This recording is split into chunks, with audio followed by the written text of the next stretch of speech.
Welcome to exam कुटी।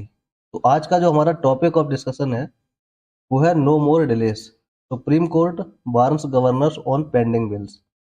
मतलब simple सा जो सुप्रीम कोर्ट है उन्होंने चेतावनी दी है जो गवर्नर्स हैं स्टेट्स के कि जो भी बिल उनके पास आए हुए हैं उनको तुरंत से मंजूरी दें और अपना फैसला सुनाए। उसको लटकाने की जरूरत नहीं है। मतलब क्योंकि क्या होता है, जो गवर्नर्स हैं उनके पास जो भी बिल वगैरह जाते हैं स्टेट असेंबली से पास हुए, वो अपना पावर का इस्तेमाल करके उनको मतलब महीनों तक उस पर ध्यान नहीं देते और ऐसे ही लटका के रखे हैं। तो वही सब वही जो सुप्रीम कोर्ट है उसने बताया है कि अब ज़्यादा देरी नहीं, मतलब सिंपल सा अब जो है, अब जो भी बिल आए उसमें विद इन लिमिट्स जो होती है उसके अंदर मतलब पास करने की कोशिश करें, और करना ही पड़ेगा एक तरीके से। Landmark judgments clarifying constitutional limits, मतलब जो संविधान में उसके लिए भी क्या होता है, एक समय सीमा होती है, उस समय सीमा के ही अंदर सारे जो भी लॉ जो मतलब तुम्हारे पास जो भी बिल्स आते हैं उन पे मंजूरी अपनी देने की कोशिश कर रहे हैं। फोकस सिंपल सा है, role of governors in legislative process. मतलब जो भी नियम वगैरह या लॉ वगैरह बनाया गया है उस पे गवर्नर जो है वो अपना रोल सही रखे। मतलब सिंपल सा जल्दी से जल्दी अगर वो पास करेंगे तो आगे उसमें काम भी किया जाएगा। तो वही है, सिंपल सा प्रोसेस को थोड़ा फास्ट करें। तो यहाँ पे पहले हम लोग देखते हैं बैकग्राउंड में। जो इंडियन कॉन्स्टिट्यूशन है, it allow us by cameral governance with legislature and executive. Legislature जो होता है वो रूल्स को बनाता है, और जो एग्जीक्यूटिव होता है वो उनको लागू करवाता है। तो सिंपल सा बात है कि लेजिस्लेचर और एग्जीक्यूटिव जो होते हैं वो मिलके काम करते हैं जब कोई लॉ बनता है और उसको लागू करवाना होता है। इसके अलावा जो ज्यूडिशरी होती है वो इन दोनों की वर्किंग को देखती है कि अगर जो भी लॉ वगैरह लागू किया जा रहा है, कहीं कम अप्लाई किया जाता है, तो क्या उससे कोई दिक्कत तो नहीं हो रही, या कहीं मतलब सिंपल सा इनकी वर्किंग को देखता है ताकि ये फेयर वर्क कर सके। और जो गवर्नर होता है वो कॉन्स्टिट्यूशनल हेड ऑफ स्टेट होता है, जो कि प्रेसिडेंट द्वारा अपॉइंट किया जाता है हर एक स्टेट के लिए। तो जो अभी रिसेंट इश्यू है वो ये है कि बहुत सारे स्टेट्स में जो बिल इनके पास जाते हैं स्टेट असेंबली के द्वारा, इनमें बहुत ज़्यादा देरी लगाते हैं गवर्नर्स। तो उसी के बारे में कंसर्न दिखाया है सुप्रीम कोर्ट ने कि supreme court address prolonged inaction. मतलब सिंपल सा बहुत समय से बहुत सारे बिल पे जिस पे अभी तक कोई एक्शन नहीं लिया गया है उसको एड्रेस करने की कोशिश करी है।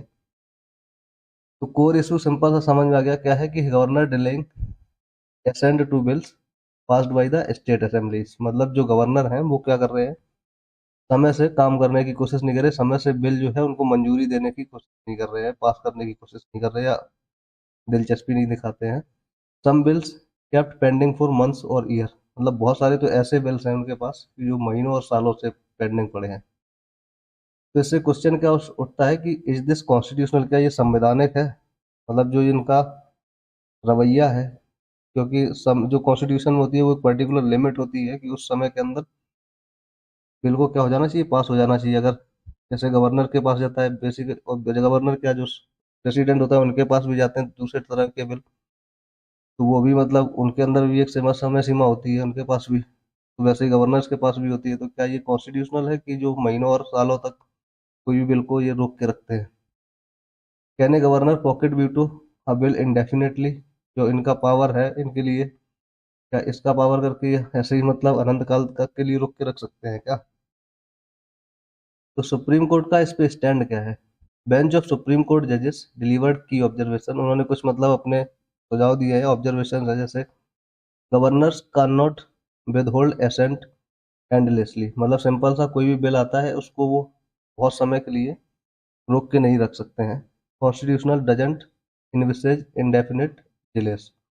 संविधान जो होता है वो अलाउ नहीं करता है कि बहुत समय तक के लिए तुम कोई भी चीज को डिले करते रहो, मतलब पास ना करो उसको, जो भी तुम्हारे पास बिल आ रहा है उसके लिए। Inaction undermines democracy and federalism. अगर ये मतलब सिंपल सा है कि इनएक्शन मतलब अगर ये जो है एक्शन नहीं लेते या जो बिल है उसको पास नहीं करते, उस पर कंसेंट नहीं देते, अपनी एसेंट नहीं करते, तो ये बेसिकली एक तरीके से लोकतंत्र का क्या है, उल्लंघन करना है, फेडरलिज्म का जो उल्लंघन करना होगा। कॉन्स्टिट्यूशनल प्रोविजंस, कॉन्स्टिट्यूशन क्या कहता है? जैसे अगर कॉन्स्टिट्यूशन के थ्रू ही बात कर ली जाएगा तो कॉन्स्टिट्यूशन में एक आर्टिकल है 200, गवर्नर्स ऑप्शंस ऑन बिल। मतलब गवर्नर क्या अपना ऑप्शन रख सकता है कि गवर्नर क्या चूज कर सकता है अपने लिए, अगर कोई बिल आता है तो अपनी सलाह के तौर पे एसेंट, मतलब मंजूरी दे सकता है सीधा, या फिर विदहोल्ड एसेंट, मतलब कुछ समय रोक के मतलब दे सकता है। या फिर रिटर्न फॉर रिकंसिडरेशन, या फिर वापस कर सकता है कि दोबारा से इसको सही करने के लिए, इसमें जो भी सुधार है वो उसके लिए। रिजर्व फॉर प्रेसिडेंट्स कंसिडरेशन, या फिर वो गवर्नर जो है वो बोल सकता है कि सीधा है जो प्रेसिडेंट से, मतलब इस पे देख लीजिए, मतलब ये हम नहीं कर सकते, प्रेसिडेंट के पास लेके जाइए। None of these allow unlimited delay, मतलब इन चारों जो ऑप्शन है गवर्नर के पास, या तो मंजूरी दे दे, या कुछ रोक के, कुछ समय के लिए रोक के, या फिर वापस कर दे सुधार करने के लिए, या फिर प्रेसिडेंट के लिए बोले कि प्रेसिडेंट के पास लेके जाइए। बट इन चारों ही ऑप्शंस में अनलिमिटेड डिले कहीं नहीं है। वो क्या होता है, एक समय सीमा है, उस समय की सीमा में क्या होना चाहिए, उनको भेजना चाहिए और अपनी तुरंत उस पर विचार रखने चाहिए। लोकतांत्रिक सिद्धांत क्या है, डेमोक्रेटिक प्रिंसिपल्स क्या है। Legislature are elected by the people. Simple बात है, जो लेजिस्लेचर होती है वो बेसिकली क्या होता है, लोगों द्वारा इलेक्ट किया जाता है। Bills reflect will of the majority, basically जो बिल वगैरह होता है वो बहुमत से पास किया जाता है, मतलब वहाँ पे भी वोटिंग होती है, क्योंकि यहाँ पे चुने हुए उनके नेता होते हैं, लोगों के द्वारा लीडर्स होते हैं। जो भी बिल पास होता है वो मेजोरिटी से पास होता है। Governor is a nominal head, not a parallel authority, मतलब गवर्नर को सिंपल सा क्या होता है, अपना मंजूरी देना होता है, जो भी है मतलब उसको देख के सीधा पास करना होता है, या फिर जो भी मतलब सुधार होता है उसके लिए। ताकि वही कोई अथॉरिटी है कि अपना मतलब वहां पे रुतबा दिखा के क्या करे, मना करने की कोशिश करे। Prolonged inaction equal to obstruction of democracy. और अगर गवर्नर जो है वो पे एक्शन नहीं लेता है, मतलब उस पर अपना इंटरेस्ट नहीं दिखाता है, तो ये बेसिकली क्या हो गया कि जो लोकतंत्र है उसका उल्लंघन करना हो गया। मतलब जो बिल पास किए गए हैं, जो लोगों द्वारा, जनता के जो लीडर हैं, लेजिस्लेचर में जो भी बैठते हैं वो क्या होते हैं, जनता के द्वारा चुने हुए लीडर्स हैं। अगर उनके द्वारा जो बिल पास किया गया है मेजोरिटी से, अगर उसको नहीं करोगे तो बेसिकली क्या है कि जो लोकतंत्र है उसका ही उल्लंघन है, ऑब्स्ट्रक्शन है। क्योंकि वो काम जो है वो किसके लिए हो रहा है, जनता के लिए हो रहा है एक तरीके से, वो भी बहुमत से हो रहा है। तो गवर्नर्स को क्या करना है, governor it's not a authority, उनको क्या सिंपल सा अपना सुझाव देना होता है। Federalism and balance of power, central versus state tension visual in such delays. Basically ये जो काम होते हैं, ये जो डिलेस होती है, वो उन केसेस में होती हैं जहाँ पे एक तरीके से क्या होता है कि सेंट्रल में दूसरी गवर्नमेंट है, दूसरी पार्टी की है, और स्टेट में दूसरी पार्टी की है। तो ऐसे केस में क्या होता है कि जो गवर्नर होता है वो जो सेंट्रल में गवर्नमेंट है उसके द्वारा बनाया जाएगा, और जो स्टेट गवर्नमेंट है वो दूसरी पार्टी की है। तो वहाँ पे क्या हो जाता है, कन्फ्लिक्ट हो जाता है। तो इसलिए जो गवर्नर्स होते हैं वो जानबूझ के क्या करते हैं, वहाँ पे डिले करने की कोशिश करते हैं।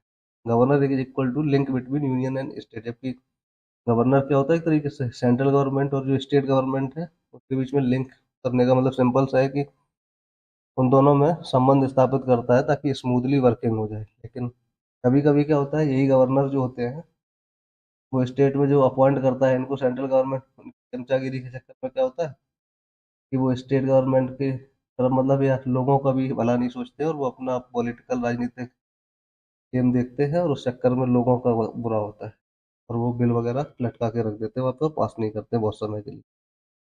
Supreme court emphasize cooperative federalism. Supreme court जो है उन्होंने कहा है कि कोऑपरेटिव फेडरलिज्म होना चाहिए, कि भाई जैसे स्टेप वाइज होता है फेडरलिज्म में, मतलब बेसिकली ये होता है सेंट्रल, सेंट्रल के बाद स्टेट, स्टेट के बाद फिर जो तुम्हारा ये ग्राम पंचायत वगैरह हो जाता है ये स्टेट लेवल पे इधर। तो इनमें क्या है कि अगर ऊपर वाली जो अथॉरिटी है वो नीचे वाली अथॉरिटी, मतलब जो अपर अथॉरिटी है वो लोअर अथॉरिटी के साथ मिल के काम करे, ऐसा सुप्रीम कोर्ट का कहना है। ताकि काम क्या होता रहे, स्मूथली सारी चीजें लागू हो और लोगों का कल्याण हो सके। Governors must act in constitutional spirit not political interest. Simple सा, गवर्नर्स को ध्यान में रखना चाहिए कि वो एक संविधान के हेड है किसी स्टेट में, तो उन्हें संविधान के हिसाब से चलना चाहिए, ना कि पॉलिटिकल इंटरेस्ट दिखाना चाहिए। जिस पार्टी की तरफ से, जिस पार्टी के जो प्रेसिडेंट है उन्होंने अपॉइंट किया तो उनके हिसाब से नहीं चलना चाहिए। रिसेंट केसेस हाईलाइटेड, कुछ केसेस देखने को मिले हैं जैसे तमिलनाडु है, केरला और पंजाब। गवर्नर्स डिलेड बिल्स, ये ऐसे स्टेट्स हैं तमिलनाडु, केरला, पंजाब, यहाँ पे क्या है कि जो सेंट्रल में गवर्नमेंट है इंडिया में, उस पार्टी से डिफरेंट पार्टी है इन स्टेट्स में पावर में। और तो इसलिए जो गवर्नर है वो सेंट्रल का है, अपॉइंटेड इन स्टेट्स में। तो वो गवर्नर्स क्या कर रहे हैं, पॉलिटिकल इंटरेस्ट की वजह से यहाँ पे बिल्स को देरी लगा रहे हैं, सिंपल सा। रिजल्टेड इन गवर्नेंस बॉटलनेक्स, इससे क्या हो रहा है कि जो लॉ एंड ऑर्डर चलाने में दिक्कतें आ रही हैं। Court intervened to rewind governors of their limited discretionary role. Court ने जो कोर्ट है, न्यायालय है, सुप्रीम कोर्ट है, उन्होंने याद दिलाने की कोशिश करी है उनके कि अपने भी जो जो भी मतलब इनके रोल है, मतलब जिसके लिए इनको बिठाया गया है, वो सही से निभाने की कोशिश करें। इम्प्लीकेशंस ऑफ जजमेंट, तो जो ये न्याय आया है, जो मतलब निर्णय आया है जो जुडिशरी की तरह सुप्रीम कोर्ट की तरफ से, उससे क्या होगा? Instance legislative supremacy of state assemblies. इससे क्या होगा कि जो स्टेट असेंबली है उनकी कार्य प्रणाली जो होगी, कार्य प्रणाली वो मजबूत होगी। Limits scope of governors interference, governors जो होंगे वो इंटरफियरेंस ज़्यादा नहीं कर पाएंगे, उन्हें तुरंत पास करना पड़ेगा, अपना इंटरेस्ट दिखाना पड़ेगा, मतलब जो भी उनको करना है, असेंट करना है या विदहोल्ड असेंट है, या फिर मतलब सुधार के लिए या फिर राष्ट्रपति के पास भेजना है, तो वो एक पर्टिकुलर टाइम लिमिट के ही अंदर उन्हें करना पड़ेगा। Sets president against pocket veto by governors, तो मतलब जो इनके पास वीटो होता है, मतलब जो पावर है इनके पास, उसका इस्तेमाल ज़्यादा नहीं कर पाएंगे। Ensures smoother functioning of state government, तो इससे क्या होगा, जो स्टेट गवर्नमेंट का कार्य है वो सही से चलता रहेगा। तो कंक्लूजन में देखते हैं कि जो supreme court reinforced democratic accountability, तो जो लोकतंत्र में मतलब जो चीज़ें होना चाहिए, अकाउंटेबिलिटी है जो लोकतंत्र की, उसको रीइंफोर्स करने की कोशिश करी है, मतलब दोबारा से सही करने की कोशिश करी है। गवर्नर्स कांट ओवरराइड और स्टॉल इलेक्टेड लेजिस्लेचर, गवर्नर्स जो हैं वो अपना ज़्यादा सुप्रीमेसी नहीं दिखा सकते हैं, जो भी स्टेट असेंबली है, इलेक्टेड लोग हैं उनके खिलाफ, उनके ऊपर। क्लियर मैसेज है सिंपल सा कि constitutional rules must be respected, मतलब जो संविधान में लिखा है, जिसके लिए बैठाए गए हो, जो रोल उसमें लिखे हैं लोगों के, गवर्नेंस के, की रिस्पेक्ट करें, मतलब उसके हिसाब से ही चलें। Ruling safeguards democracy, federalism and separation of powers, इससे क्या होगा, लोकतंत्र भी सही रहेगा, फेडरलिज्म जो है वो भी सही रहेगा, मतलब अपर लोअर के बीच में अच्छे से संबंध बने रहेंगे, और पावर्स का जो सेपरेशन है वो भी सही बना रहेगा, मतलब जो जिसके लिए बना है पावर, वो अपने हिसाब से काम सही से करेंगे, तो क्या होगा, कोई दिक्कत नहीं आएगी, और लोगों का भी क्या होता रहेगा, भला होता रहेगा, और सारी चीज़ें, लॉ एंड ऑर्डर भी क्या होगा सोसाइटी में मेंटेन बना रहेगा। तो यही था इस लेक्चर में। तो चैनल को लाइक कीजिए, शेयर कीजिए और सब्सक्राइब कीजिए, और बने रहिए हमारे साथ ऐसे ही नए वीडियोस के लिए। धन्यवाद।